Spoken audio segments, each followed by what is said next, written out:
انسانوں میں نیکی کے بڑے مختلف بلکہ متضاد تصورات جو ہیں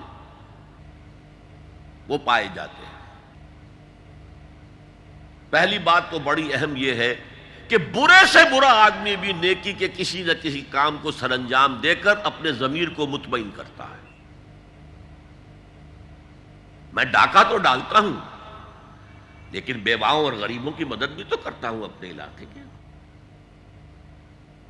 میں فلاں کام تو کرتا ہوں لیکن فلاں مزار پر جا کر میں نے چادر بھی تو چڑھائی ہے، وہاں دیگ بھی تو پیش کی ہے۔ اس کی وجہ کیا ہے؟ ابھی جس چیز کا ذکر ہو رہا تھا، ضمیر، کانشنس،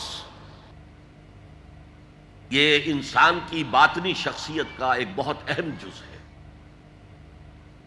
ضمیر کا لفظ اس معنی میں قرآن میں نہیں آیا، لیکن قرآنی اصطلاح ہے نفس لوامہ، وہ نفس جو اندر سے ملامت کرتا ہے۔ دیکھو تم نے جھوٹ بولا، تمہیں جھوٹ نہیں بولنا چاہیے تھا، کسی اور نے ملامت کی یا نہیں کی، تمہارے اندر کوئی شے ہے جو ملامت کر رہی ہے۔ دیکھو تم نے فلاں شخص کا دل توڑ دیا، یہ اچھا کام نہیں کیا۔ یہ ہے لوامہ جس کی قسم کھائی گئی، لا اقسم بیوم القیامت ولا اقسم بالنفس اللوامہ۔ یہ نفس لوامہ ہر انسان میں ہے، اور جیسے ہمارے ظاہری وجود کے تقاضے ہیں، بھوک لگتی ہے، پیاس لگتی ہے، اسے کپڑے کی ضرورت ہے موسمی اثرات سے بچاؤ کے لیے، یہ جو مانوی شخصیت ہماری اندر ہے یہ بھی کچھ ڈیمانڈ کرتی ہے، اور انسان اپنے آپ کو مطمئن کرتا ہے، ریشنلائز کرتا ہے۔ ٹھیک ہے، یہ تو خرابیاں ہیں، لیکن میں نے یہ کام بھی تو آخر کیے ہیں نا۔ کہ انسان کی ایک لازمی ضرورت ہے اپنے ضمیر کو مطمئن کرنا۔ اب دیکھیے ہمارے ہاں کے مختلف طبقات میں مختلف تصورات ہیں نیکی کے جو رائج ہیں۔ ہمارے ہاں ایک مذہبی طبقہ ہے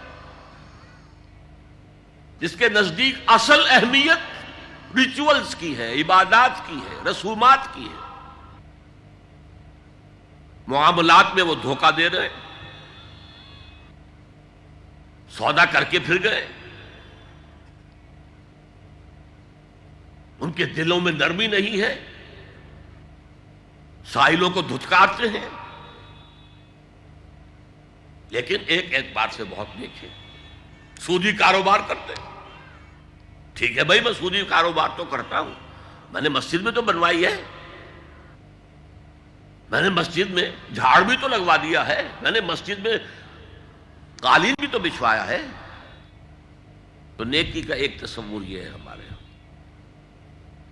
اس کے بالکل برعکس ایک تصور ہے جدید تعلیم یافتہ طبقات کا تصور۔ آپ نے بارہا سنا ہوگا گفتگو، بھائی اصل نیکی یہ ہے کہ کوئی کسی کو دھوکہ نہ دے، جھوٹ نہ بولے، وعدہ پورا کرے، اپنا فرض صحیح طور سے ادا کرے، کہیں ملازم ہے تو اپنے فرائض صحیح طور سے ادا کرے۔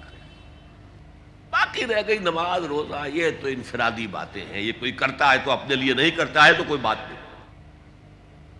یہ دونوں ایک دوسرے کے بالکل برعکس تصورات ہیں، اور یہ ہمارے معاشرے میں جدید تعلیم یافتہ طبقات کا تصور نیکی اور ہمارے قدیم